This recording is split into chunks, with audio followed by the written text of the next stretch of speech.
In this episode of Project 380, I'm going to be taking the old dim pointless lights and changing them to some nice new flashy LED ones that are actually useful.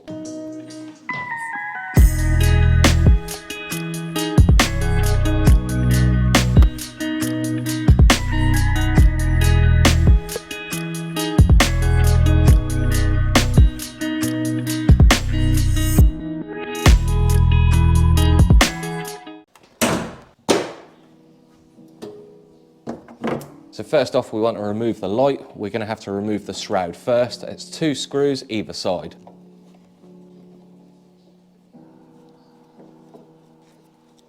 Then you can pull the shroud down and off. Then you should be able to grab the light, push it backwards and turn it anti-clockwise. And it should pull out. Disconnect the bulb unit. On the back of the light unit, there's 3 screws holding in 3 clamps. Be careful with these, they are going to be rusty, but you need to take them completely off.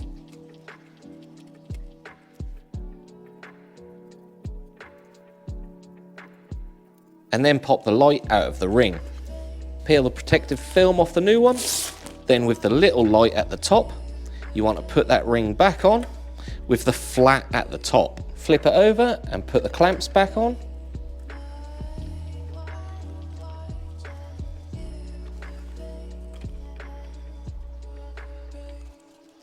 So the halo on these new lights are the side light and indicator. On the back you have your normal H4 plug and 2 extra wires.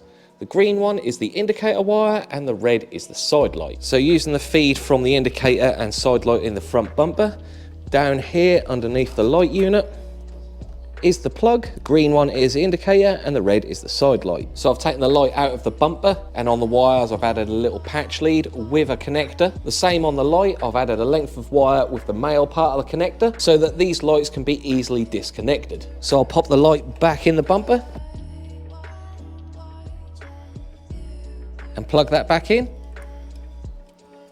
Feed the new cable we've just made at the back of the light down and round, following the original light harness, and plug the light connector back in. Tuck that all neatly down into the light unit and secure the light back in place by pushing it backwards and spinning clockwise, and then plug that new patch cable together. Now before putting this cover back on, we need to cut away a little bit of this rubber. As I found on this side, the rubber does catch and it does scratch the light a little bit, so you have to take a little semicircle out of the rubber like this.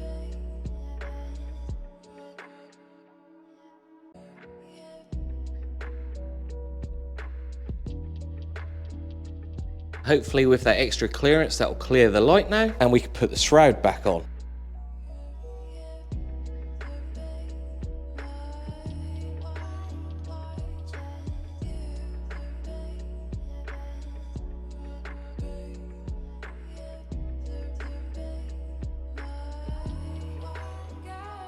Now to make sure everything works, side lights, dip beam, high beam and indicator. And just make sure the lights go up and down fully. These lights are E-marked, so they should pass an MOT just fine, but be aware of the cheaper models, they don't tend to make the right beam pattern and can fail an MOT. So that is some nice new LED halo lights fitted to the Mark 1. If this video helped you or you liked it, leave a comment and a like down below. Don't forget to subscribe if you're new, and I'll see you in the next one.